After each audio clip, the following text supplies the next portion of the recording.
Hello students, अभी तक हमने मोशनल ईएमएफ तक कर लिया ये चैप्टर। और आज का अपना हम टॉपिक नहीं करेंगे, आज हम कुछ क्वेश्चंस करेंगे, ठीक है, जो आपकी एनसीईआरटी बुक में भी दिए हुए हैं। और ये क्वेश्चन जो है वो पिछले एग्जाम्स में बोर्ड में भी आए हुए क्वेश्चन है, ठीक है। तो हम सबसे पहला क्वेश्चन मैं रीड कर रहा हूँ और आपके सामने है स्क्रीन पर, देखते क्या है। फर्स्ट क्वेश्चन है, a metallic rod of 1 metre length is rotated with the angular frequency of 50 revolution per second with one end hinged at the center of the another end at the circumference of the circular coil. Okay, metallic ring of radius 1 meter about an axis passing through the center and perpendicular to the plane of the ring. A constant and uniform magnetic field of 1 Tesla parallel to the axis is present everywhere. What is the EMF between center of circumference and of the ring? Okay, center and circumference of the ring के बीच में कितना EMF होगा? तो आपको सबसे पहले दो question को समझना है। क्वेश्चन ये कह रहा है आपका, एक आपके पास मेटेलिक रॉड है, ठीक है, ये मेटेलिक रॉड है जिसकी लेंथ हम L कंसिडर कर लेते हैं। आपको दिया हुआ है L is equals to 1 metre. ये 1 मीटर की जो लेंथ रॉड है, ये इसका एक एंड तो यहाँ पर सेंटर से फिक्स किया हुआ है, ठीक है, और दूसरा फ्री है। तो जो ये फ्री है इसको फिक्स करके ये वाला जो साइड है ये कंटिन्यूअसली यहाँ पर क्या कर रहा है, रिवॉल्व कर रहा है, ठीक है।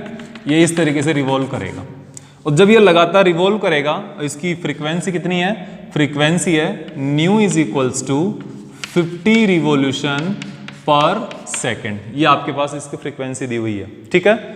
फाइंड आउट आपको क्या करना है, इस दोनों एंड्स जो है ये सेंटर हो गया और ये पॉइंट इसका ए हो गया। सी और ए के बीच में जो टोटल इंड्यूस्ड ईएमएफ है उसकी वैल्यू फाइंड आउट करनी है। यहां पर केवल आपको ईएमएफ पूछा है, मैं आपको यहां पर ईएमएफ, करंट और पावर, ये सभी चीजें हम यहाँ पर कैलकुलेट कर सकते हैं, ठीक है, अगर आप चाहो तो। हम पहले ईएमएफ कैलकुलेट करते हैं, उसके बाद देखते हैं आगे, ठीक है।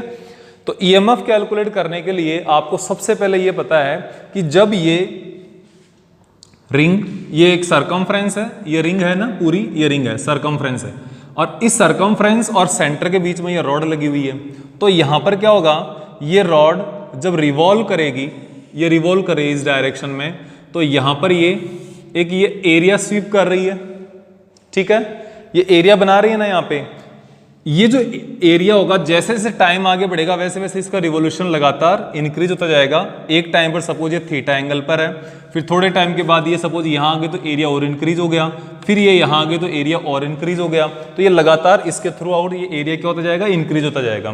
कहने का मीनिंग ये है कि लगातार एरिया, कंटिन्यूअसली एरिया क्या हो रहा है, वेरी हो रहा है। जैसे ये एरिया वेरी हो रहा है, इसके द्वारा स्वीप किया गया एरिया वेरी हो रहा है, तो एरिया वेरी होने के कारण यहां पर जो मैग्नेटिक फील्ड प्रेजेंट है, क्योंकि मैग्नेटिक फील्ड भी दिया हुआ आपको, ठीक है, एक यूनिफॉर्म मैग्नेटिक फील्ड है, एरिया चेंज हो रहा है, तो यहां पर मैग्नेटिक फ्लक्स की वैल्यू भी क्या होगी, कंटिन्यूअसली चेंज होगी।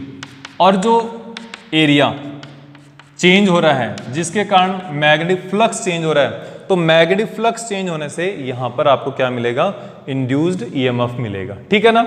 ये आपका क्वेश्चन टोटल कह रहा है, ठीक है। तो देखो यहां पर सबसे पहले आपको एरिया फाइंड आउट करना है, किसका, ये थीटा एंगल का जो ये आर्क बन रहा है, ये सेगमेंट जो बन रहा है इसका रेडियल सेगमेंट, इसका एरिया पता होना चाहिए। इसका एरिया कितना है, एरिया ऑफ रेडियल सेगमेंट, देखो क्या होगा, इसमें आएगा आपका A is equals to pi R square, ये रेडियस पाई आर स्क्वायर, ये इसका पूरे का एरिया हो गया, ठीक है। पूरे का जो एरिया आर है ना, आर तो रेडियस होती है, यहां पर रेडियस क्या है, एल है, तो आप इसको एल कंसिडर करो, आर की जगह क्या आ जाएगा, एल आ जाएगा। ये पूरे का एरिया है, इस पूरे सर्कल का एरिया है, लेकिन आपको तो इस केवल सेगमेंट का चाहिए, तो ये कितना हो जाएगा, थीटा से मल्टीप्लाई करो और 2 पाई से डिवाइड करो। अब ये कैसे हुआ मैं आपको बता देता हूं। देखो ये पूरे सर्कल का एरिया है, अगर मैं यहाँ पर 2 पाई से डिवाइड कर दूँ तो देखो यहाँ पर पूरा टोटल एंगल कितना है, थीटा की पूरे की वैल्यू कितनी है, 2 पाई है। तो 2 पाई वैल्यू होने के कारण आपको ये पता है कि नेट जो एंगल है 2 पाई एंगल का बनने वाला टोटल एरिया है पाई आर स्क्वायर। तो यूनिट रेडियन का 1 रेडियन का कितना होगा, जितना एंगल है उससे डिवाइड कर दो, तो ये 1 रेडियन एंगल का आ गया, ठीक है ना। लेकिन एंगल 1 रेडियन थोड़ी है, एंगल कितना है, थीटा है। तो आप इसको थीटा भी साथ में मल्टीप्लाई कर दो, तो क्या आ जाएगा, पाई से pi cancel, a is equals to L square theta upon 2। ये इसका एरिया आ गया दिस एंगुलर सेगमेंट का या रेडियल सेगमेंट का, ठीक है। अब आपको चाहिए फ्लक्स, क्या, magnetic flux of segment. Magnetic flux की वैल्यू होगी यहां पे phi is equals to B into A, magnetic field into A area. यहां पर मैग्नेटिक फील्ड की वैल्यू भी दी हुई है आपके पास, बी इक्वल्स टू 1 टेस्ला लिख लो, गिवन इक्वेशन में देख लो चाहे, ठीक है ना। तो ये वाली वैल्यूज क्या आ जाएगी, ये वाली वैल्यू जाएगी आपके पास phi is equals to B already दिया हुआ है, गिवन है एल स्क्वायर थीटा अपॉन 2। ये आपके पास मैग्नेटिक फ्लक्स आ गया। अब आपको पता है ईएमएफ कितना होता है, तो आप लिख दो magnitude of EMF. Magnitude of EMF आपने जब कंसिडर किया है तो इसके सामने क्या आ जाएगा, E is equals to d phi over d t. एक बात का ध्यान रखना, मैंने यहां पर मैग्नीट्यूड लिया है, ठीक है, हम नेगेटिव नहीं लगा रहे इसलिए, ठीक है। आप ऐसे भी लिख लो चाहे इसको। तो इसकी वैल्यू क्या होगी, देखो E is equals to d over d t. Phi की वैल्यू यहां से रख दो, ये रहा फाई की वैल्यू, तो फाई की वैल्यू आ जाएगी B L square theta upon 2, ठीक है ना। आपको क्या चाहिए, आपको ईएमएफ चाहिए, और ये आपको पता है कि EMF is equals to rate of change of magnetic flux. तो मैग्नेटिक फ्लक्स कौन है, फाई है यहाँ पे, ठीक है ना। फाई बी लिखो या फाई लिखो, एक ही बात है, बार बार फाई बी नहीं लिखेंगे हम, ठीक है ना। तो d phi over d t, तो डी ओवर डी टी तो एज इट इज आ गया, फाई की जगह आपने B L square upon B L square theta upon 2 लिख दिया, ठीक है ना। ये आपने पहले डेराइव कर लिया था, ठीक है। अब ये वैल्यू देखो आगे क्या होती है, इसमें आपको पता है जो इसकी लेंथ है इसकी, ये चेंज थोड़ी होगी, ये वेरी नहीं कर रही है, ये एज इट इज आ जाएगा। बी मैग्नेटिक फील्ड यूनिफॉर्म है और फिक्स्ड है, कांस्टेंट है, तो बी एंड एल स्क्वायर, ये तो सामने आ गया। चेंज क्या हो रहा है, बचा कौन, D theta over d T, D theta over d t, तो बी एल स्क्वायर ओमेगा, और हाँ एक चीज और, 2 भी तो था ना, ये 2 भी इसके साथ लगातार चलेगा, दिस इज 2। तो ईएमएफ कितना हो गया, E is equals to B L square omega upon 2। अब आपको दिया क्या है, ये देखो L की वैल्यू 1 मीटर, ये तो डेरिवेशन हो गया, इतना तो आपको आना ही चाहिए, ठीक है। ये आपका एक प्रैक्टिकल, एक नॉर्मल क्वेश्चन हो गया, ये जनरल वे में हो गया। अब इसका स्पेसिफिक इस क्वेश्चन के लिए अप्लाई कर दो, ठीक है। तो यहां पर देखो एक तो आपको दिया हुआ है B is equals to 1 tesla हो गया, ठीक है। आपके पास length is equals to 1 metre हो गया, और फॉर्मूले में कौन, ओमेगा है, लेकिन वैल्यू किसकी दी हुई है, न्यू की दी हुई है।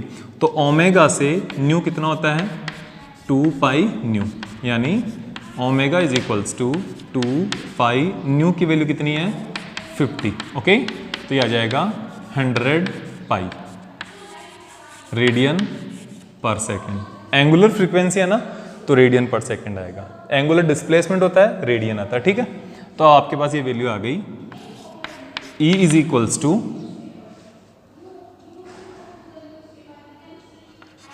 1 इंटू 1 स्क्वायर, लेंथ का स्क्वायर आ गया, मैग्नेटिक फील्ड आ गया, और ओमेगा अपॉन 2 आ गया, ठीक है। इसको वैल्यू कर दो, इसको आपने सोल्व कर दिया, ये 50 आ गया, तो 50 इंटू पाई वोल्ट। अब ये वोल्ट हो गया, पाई की वैल्यू रख सकते हो आप 50 इंटू 3.14, इसको सॉल्व करके इतना वोल्ट्स इसकी वैल्यू आ जाएगी। तो this is how we have done our first question of this chapter. Okay, ये फर्स्ट एग्जाम्पल है आपका 6.6 एग्जाम्पल है एनसीईआरटी का, इसको आप देखेंगे बहुत अच्छे से, ठीक है ना।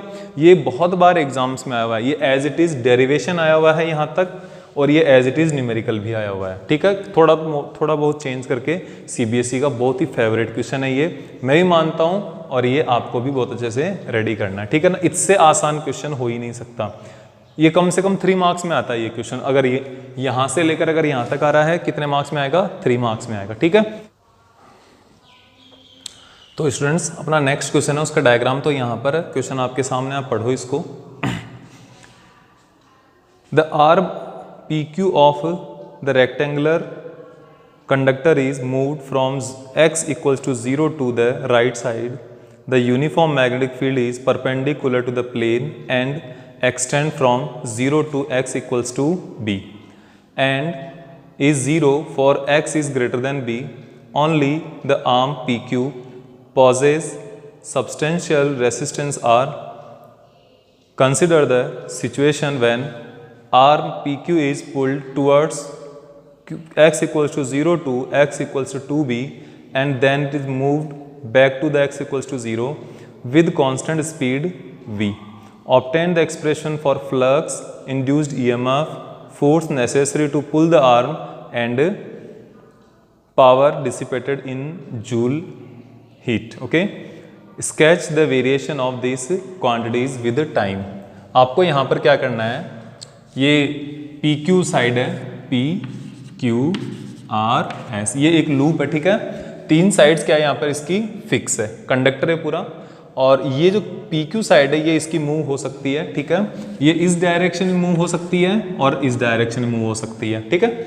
और इसी के अंदर रेसिस्टेंस है, इसका रेसिस्टेंस कितना है, इसका रेसिस्टेंस गिवन है आपको R, resistance R equals to R ही गिवन है, ठीक है। तो इसका आप ध्यान रखना, रेसिस्टेंस इक्वल्स टू R, ठीक है। और इसकी स्पीड क्या होगी, स्पीड होगी इसकी, या स्पीड या वेलोसिटी आप इसको कह सकते हो, ये होगी v, ठीक है। अब यहाँ पर देखो आप, इसमें क्या वेरिएशन आ रहा है, क्या कह रहा है ये। पहले ये यहाँ पर जो मैग्नेटिक फील्ड है वो x इक्वल्स टू 0 से लेकर x इक्वल्स टू b तक यहाँ पर मैग्नेटिक फील्ड प्रेजेंट है, यहाँ पर b प्रेजेंट है, ठीक है। लेकिन जैसे हम इस b के आगे बढ़ते हैं, यहाँ पर इस डिस्टेंस में अगर हम जाते हैं तो यहाँ पर b इक्वल्स टू कितना हो जाएगा, 0 हो जाएगा, ठीक है ना। ये सब हम यहाँ पर कंसिडर कर रहे हैं। अब इसको हमें ये देखना है कि यहाँ से x इक्वल्स टू 0 से लेकर x इक्वल्स टू 2b तक अगर ये मूव कर रहा है, तो यहाँ पर मैग्नेटिक फ्लक्स का फॉर्मूला क्या होगा, इंड्यूस्ड EMF का फॉर्मूला क्या होगा, इस रॉड को यहाँ से यहाँ तक ले जाने के लिए जो रिक्वायरमेंट फोर्स होगा उसका फॉर्मूला क्या होगा, और रिक्वायर्ड पावर का फॉर्मूला क्या होगा। ये सारे फॉर्मूला हमें डेराइव करने हैं। साथ ही साथ इन चारों फॉर्मूला को हमें टाइम के साथ साथ इनको प्लॉट भी करना है, ग्राफ बनाना है, ठीक है। तो यहाँ पर देखो आप कैसे होता है, ठीक है ना। यस, तो इसमें आपको ये देखना है, सबसे पहले इसके अंदर बात कर रहा हूं मैं, ठीक है। तो देखो सबसे पहले होगा फ्लक्स, ठीक है। फ्लक्स क्या होता है, देखो जब यहां से ये रॉड यहां से स्टार्ट कर रही है और इसके आगे तक जा रही है, ठीक है, यहां से लेके यहां तक आ रही है ना, तो इसका फ्लक्स का फॉर्मूला होगा phi is equals to BL(x). कब तक है ये उस कंडीशन में है when x is less than b। जब x इस b से कम है ना, तब यहां पर इसकी वैल्यू BL(x) आएगी, ठीक है। ये आपका फ्लक्स का फॉर्मूला हो गया, ठीक है। अगर x इंक्रीज हो रहा है, यानी यहां से चलोगे आप, x इंक्रीज हो रहा है तो फाई भी इंक्रीज हो रहा है, ठीक है। लेकिन दूसरा कंडीशन क्या होगा, जब इसके बाद और आगे बढ़ रहा है, ठीक है। ये मैं फाई 1 कंसिडर कर लेता हूं और इधर मैं फाई 2 कंसिडर कर लेता हूं, ठीक है ना। ये फाई 1 का केस हो जाएगा, ये फाई 2 का केस हो जाएगा। तो सेकंड वाले केस में क्या हुआ, phi 2 is equals to BL(x) नहीं आएगा, क्योंकि यहां पर x तो इंक्रीज हो रहा है, लेकिन इस वाले पार्ट में मैग्नेटिक फील्ड नहीं है, ठीक है। तो ये जब लाइन यहां पर आ गई, ये साइड यहां पर आ गई, तो जितना फ्लक्स यहां तक डेवलप हो गया वो तो अवेलेबल है ही ना, वो थोड़ी जीरो हो गया, वो तो नहीं हुआ। तो यहां तक का जो है फ्लक्स वो तो अवेलेबल है, लेकिन यहां पर फ्लक्स का कोई भी कंट्रीब्यूशन नहीं है। इसलिए हम क्या करेंगे, BLB, क्योंकि x की मैक्सिमम वैल्यू B है यहां पर, जहां पर मैग्नेटिक फील्ड अवेलेबल है। ठीक है, तो यह आ जाएगा कब, when x is greater than B, इससे बड़ा है उस कंडीशन में ये वैल्यू आएगी। ठीक है, अब इसके बाद ये तो आपके पास आ गई फ्लक्स की वैल्यू। ठीक है, अब चाहिए किसकी वैल्यू, EMF की वैल्यू। तो EMF क्या हो जाएगा, EMF होता है आपके पास E = -d∅/dt। आप कहोगे सर आप कभी तो नेगेटिव ले लेते हो, कभी पॉजिटिव ले लेते हो, तो मैं आपको बता रहा हूं यहां पर मैंने मैग्नीट्यूड नहीं लिखा है, यहां पर हमें वेरिएशन बताना है। लास्ट वाले क्वेश्चन में मैंने आपको वहां पर लिखा था मैग्नीट्यूड मींस उसकी चाहे वैल्यू नेगेटिव हो चाहे पॉजिटिव, आपको केवल उसकी वैल्यू बतानी है। ठीक है, तो ये वैल्यू क्या हो जाएगी, -d/dt BLX, जब यहां पर है। ठीक है, फर्स्ट वाले केस में तो ये आ जाएगा माइनस, देखो BL dx/dt। अब जब ये इस साइड में मूव कर रहा है ना आगे की तरफ, तो ये क्या आ जाएगा, E = -BLV। जब फ्लक्स इंक्रीज हो रहा है तो नेगेटिव EMF इंड्यूस्ड हुआ है। ठीक है, लेकिन ये कब है, when x is less than B। लेकिन जब x is greater than B आएगा तब क्या जाएगा, ये E1 मान लो इसको। ठीक है, ये E1 हो गया। E2 क्या आ जाएगा, BL d/dt। x की जगह अब क्या आ जाएगा, B आएगा, क्योंकि यहां पर तो B है इसका।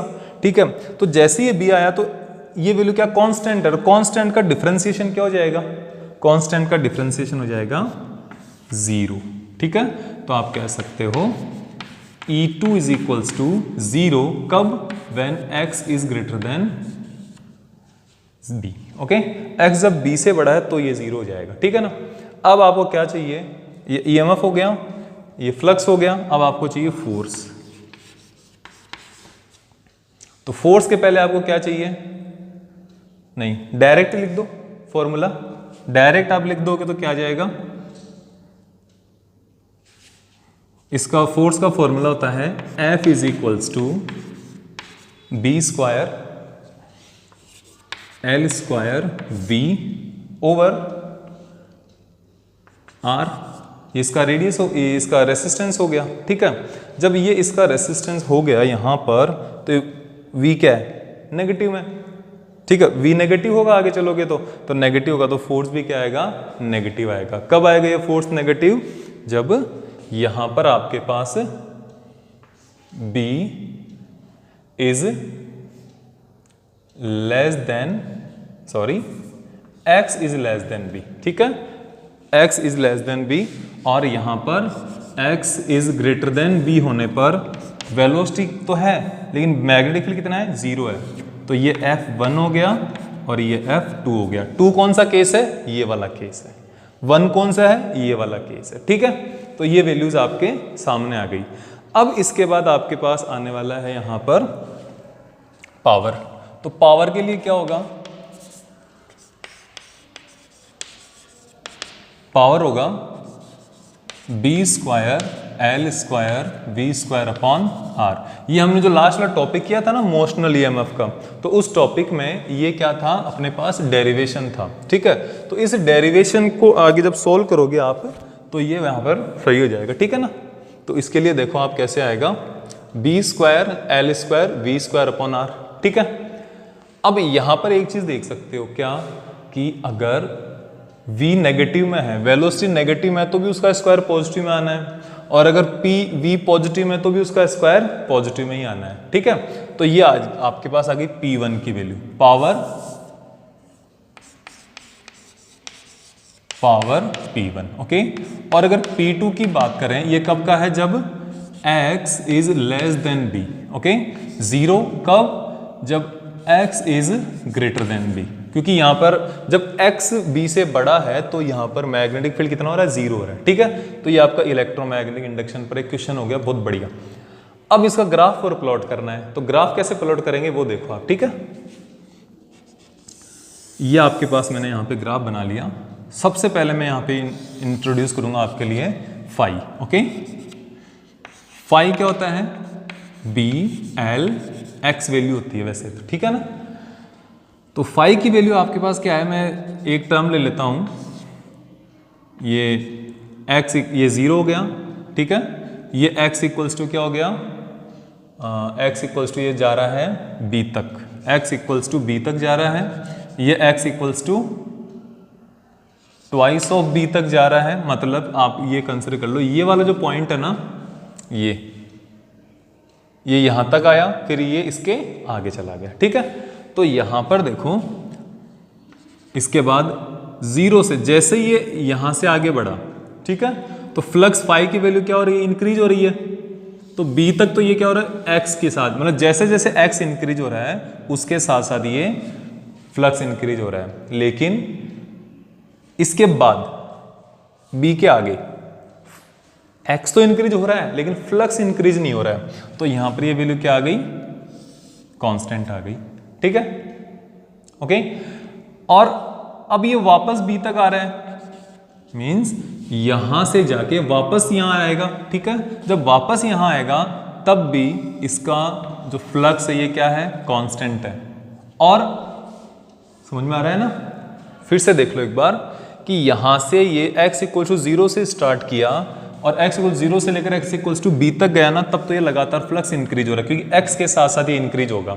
लेकिन जैसे ही x इससे b से बड़ा आया तो b से बड़ा आते ही b हो गया ये वैल्यू, और ये हमेशा क्या है, कांस्टेंट है, तो ये कांस्टेंट आ गई। फिर जब वहां से इस कंडीशन वापस जब b तक आ रहा है रिटर्न होके, तब भी कांस्टेंट रहेगा। लेकिन जब वैल्यू इससे और ज्यादा डिक्रीज होगी तो फिर से ये फॉर्मूला काम करेगा, और अब ये क्या हो रहा है, लगातार डिक्रीज हो रहा है, ठीक है। ये कहां पर आ गए, फिर से हम 0 पर आ गए, ठीक है। ये तो हो गया आपके पास फ्लक्स के वैल्यू। अब हमें चाहिए ईएमएफ, तो ईएमएफ के लिए देखो, तो ईएमएफ क्या चाहिए, ये ईएमएफ आ रहा है ना, तो ईएमएफ की वैल्यू क्या है, -BLV, ठीक है। यानी आप ये कह सकते हो जब ये इंक्रीज हो रहा है, अगर v दर इंक्रीज हो रहा है तो इंक्रीज हो रहा है ये, तब तो ये क्या आएगा, नीचे आएगा, डिक्रीज होगा, तो ये आएगा -BLV। तो ये हो जाएगा यहां पर, जब ये इसके बराबर में हम एक पूरी लाइन खींच लेते हैं क्योंकि हमें ये रिक्वायरमेंट पड़ेगी इसकी, ठीक है।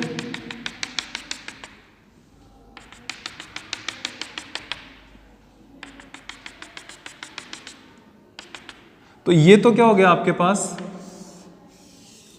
-BLV हो गया, ठीक है, -BLV, क्योंकि यहां से जो ये आ रहा है आपका ईएमएफ आ रहा है E1 की वैल्यू, जब यहां से आगे तक मूव कर रहा है तब तो -BLV, इसके आगे यहां पर ये क्या आ गया, कांस्टेंट आ गया, और कांस्टेंट आते ही E2 की वैल्यू क्या हो गई, 0 हो गई। तो आप यहां पर इसको क्या करोगे, 0 कर दोगे, ठीक है। फिर इसके बाद जब आगे ये वापस इधर आ रहा है ना, तब ये v क्या हो जाएगा, v की वैल्यू -v रखोगे तो माइनस एंड माइनस प्लस, तो ये फिर क्या आ जाएगा, जब वापस रिटर्न होगा तो v की वैल्यू क्या हो जाएगी, नेगेटिव हो जाएगी। अब यहां पर ये पॉजिटिव आ रहा है, ठीक है। सेम ग्राफ फोर्स का आएगा, ये जो वैल्यू है ये आ जाएगी BLV, ठीक है। अब इसके बाद है हमारे पास फोर्स के लिए, तो फोर्स के लिए भी क्या आने वाला है, F। तो F भी क्या होगा, V की वैल्यू सिंगल ही है ना, पावर सिंगल ही है, तो पहले तो क्या होगा, V नेगेटिव होगा, ठीक है। तो नेगेटिव जब होगा V, तो इसके बाद ये वाली वैल्यू आ जाएगी, ठीक है। और यहां पर जब B पर एक बार B तक अगर आप एक बार पहुंच गए, इसके बाद फोर्स कितना एग्जर्ट हो रहा है, 0 एग्जर्ट हो रहा है, देखो ये वाला फोर्स 0 हो रहा है। और फिर मतलब आप जो x इक्वल टू b से लेकर 2b तक जाएगा तो भी 0 है, और 2b से वापस अगर b तक आ रहा है ना तो भी 0 है। लेकिन इसके बाद जब ये फोर्स आएगा तो ये क्या आ जाएगा, पॉजिटिव आ जाएगा यहाँ पे, ठीक है। तो जो ग्राफ ईएमएफ का आने वाला है वही ग्राफ फोर्स का आने वाला है। फॉर्मूला हो जाएगा यहाँ पे B²L²V upon R equals to F। ये मैक्सिमम, ये नेगेटिव है, और यहाँ पर अगर आप लिखोगे तो ये आ जाएगा B square L square V upon R, ये इसका पॉजिटिव वैल्यू आ गई जो कि यहां पर है। लेकिन अब पावर का खींचना है ना, पावर का भी तो ग्राफ ड्रॉ करना है आपको, तो पावर का ग्राफ ड्रॉ करने पर आपको ये फॉर्मूला याद आ रहा है यहाँ पे कि अगर आप x = 0 से x = b तक मूव कर रहे हो तो भी ये ग्राफ कहाँ आ रहा है, यहाँ तक आ रहा है, ठीक है, यहाँ तक आ रहा है, ठीक है। और इसके बाद जैसे ही आप आगे मूव करें b से लेकर x = b, ओके, b से 2b तक जब आप मूव कर रहे हो तो पावर भी कितनी है, 0 है। और उसके बाद जब आप 0 फिर b से वापस अगर b तक आ रहे हो तो भी ये 0 चल रहा है, और b से इस पॉइंट से वापस अगर 0 तक आ रहे हो तो फ्लक्स डिक्रीज हो रहा है, लेकिन पावर तो यहाँ पर भी वही है, क्योंकि आप देख पा रहे हो पावर की जो टर्म्स है इनमें, पावर की जो टर्म्स है इसमें वेलोसिटी कितना है, स्क्वायर है वेलोसिटी, ठीक है ना। तो ये दोनों क्वेश्चन आपके लिए बहुत इंपॉर्टेंट है। ये क्वेश्चन भी आपका एनसीईआरटी का एग्जाम्पल है और बहुत बार ये क्वेश्चन आया हुआ है आपकी बोर्ड एग्जाम्स में, ठीक है ना। तो इतना, और न केवल बोर्ड एग्जाम में बल्कि कंपटीशन क्लासेस में भी खूब टाइम आया हुआ है। और इसके बाद पावर की जो वैल्यू होगी वो कितनी होगी, B square L square V square upon R, ठीक है। ये मैक्सिमम वैल्यू होगी किसकी, पावर की। तो पावर हमेशा क्या होगी, मैक्सिमम होगी, ये आपको ध्यान रखना। ये पावर है, और आपको अगर क्वेश्चन में हीट अगर कैलकुलेट करनी हो तो इसको आप टाइम से मल्टीप्लाई कर दो, कोई डिफरेंस नहीं आएगा, ठीक है ना। तो ये आपके पास ग्राफ आ गया।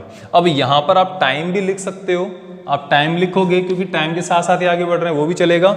आप यहाँ पर क्या लिख सकते हो, एक्स अगर आप लिखोगे तो ये ग्राफ यहीं तक आएगा, ठीक है ना। वापस फिर b को लाना पड़ेगा, फिर 0 को लाना पड़ेगा, तो ये एक्चुअल में क्या हो रहा है, t के रेस्पेक्ट में भी ग्राफ इसका यही आने वाला है, ठीक है ना। ये आप इसको अच्छे से देखो, जितना अच्छे से आप ये डायग्राम वगैरह करोगे। ये क्वेश्चन कराना इसलिए जरूरी था क्योंकि ये मोशनल ईएमएफ का क्वेश्चन था, ठीक है। बाकी हम जो रिमेनिंग जो नेक्स्ट टॉपिक है वो हम अगली क्लास में करेंगे। आज के लिए इतना ही, थैंक यू वेरी मच।